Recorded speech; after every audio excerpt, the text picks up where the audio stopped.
Hey everybody, so we in this video we will going to talk about moonlighting, pros and cons of moonlighting, and is it ethical or unethical in India. So these are the topic we are going to discuss in this video. So let's start without any further delay. So let's talk about the introduction of moonlighting. So what is moonlighting? So यार moonlighting का सीधा मतलब ये है कि अगर आप किसी एक्स कंपनी में एम्प्लॉयड हो और एट द सेम टाइम आप किसी वाई कंपनी के लिए भी काम कर रहे हो या फिर किसी वाई कंपनी में भी एम्प्लॉयड हो, तो इसे हम लोग बोलते हैं moonlighting. So moonlighting refers to the practice of taking up an additional job or an extra job even if you are employed in a company or another organization. So this is the meaning of moonlighting. Now let's talk about some pros and cons of moonlighting. We will talk about pros. So the first pros of moonlighting is financial support. देखो यार, financial support इससे होगा क्योंकि आप एक company के लिए नहीं, आप दो कंपनी के लिए काम कर रहे हो, और दो कंपनी के लिए काम कर रहे हो मीन्स दोनों साइड से आपको सैलरी मिल रही होगी, तो फाइनेंशियल सपोर्ट आपको मिल रहा होगा.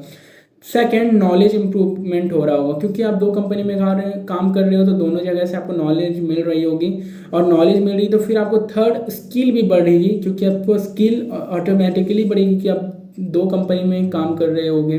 फोर, ऑटोमेटिकली आपकी लिवलीहुड भी अच्छी हो जाएगी और आप फ्रीडम रहोगे. सो ये कुछ 5 प्रोज थे मून लाइटिंग के. Now let's discuss about the cons of moonlighting. So there are the few cons of moonlighting. The first one is time consuming क्योंकि आप दो कंपनी में काम कर रहे हो तो आपको टाइम ज़्यादा देना होगा. सेकेंड, हार्ड वर्क करना पड़ेगा क्योंकि आप दो कंपनी के लिए काम कर रहे हो. थर्ड, आपको प्रोडक्टिविटी लेस हो जाएगा क्योंकि जब आप एक कंपनी के लिए काम कर रहे थे तो सारा फोकस आपको उस कंपनी में था, लेकिन अब आप दोनों कंपनी के लिए काम कर रहे हो तो आपको दोनों साइड प्रोडक्टिविटी दिखाना होगा, उसके कारण आपको प्रोडक्टिविटी कम हो सकती है. फोर, कि आपको मेंटल हेल्थ प्रॉब्लम आ सकती है. फिफ्थ, स्लीप डिसऑर्डर हो सकता है, तो आपको स्लीप के आवर्स कट करने होंगे काफ़ी सारे क्योंकि आप एक दिन में आप दो कंपनी के लिए काम कर रहे होंगे. तो ये कुछ कॉन्स है मून लाइटिंग में. सो नाउ हम लोग बात करते हैं कि क्या ये एथिकल है या फिर अनएथिकल इंडिया में. So in some condition it is unethical.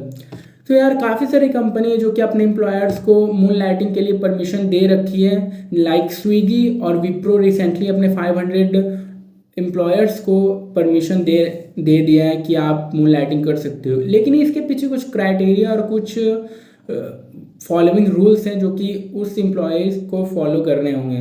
The first criteria is कि उनकी प्रोडक्टिविटी कम नहीं होनी चाहिए एज़ कंपेरिजन टू पहले से. ठीक है. सेकेंड, कि एक दूसरे कंपनी का जो डेटा है वो लीक नहीं होना चाहिए, ना तो शेयर होना चाहिए एक दूसरे के कंपनी में. And the third and the last one is कि जब आप जॉब ले रहे थे किसी एक्स कंपनी में तो उस टाइम अगर आपने साइन किया होगा या फिर कोई एग्रीमेंट करा होगा कि मैं मून लाइटिंग नहीं करूँगा, और इंस्टेड ऑफ दैट आप मून लाइटिंग कर रहे हो, तो ये इलीगल है. So this is all about moon lighting. So thank you for watching this video. Sunny sure signing off.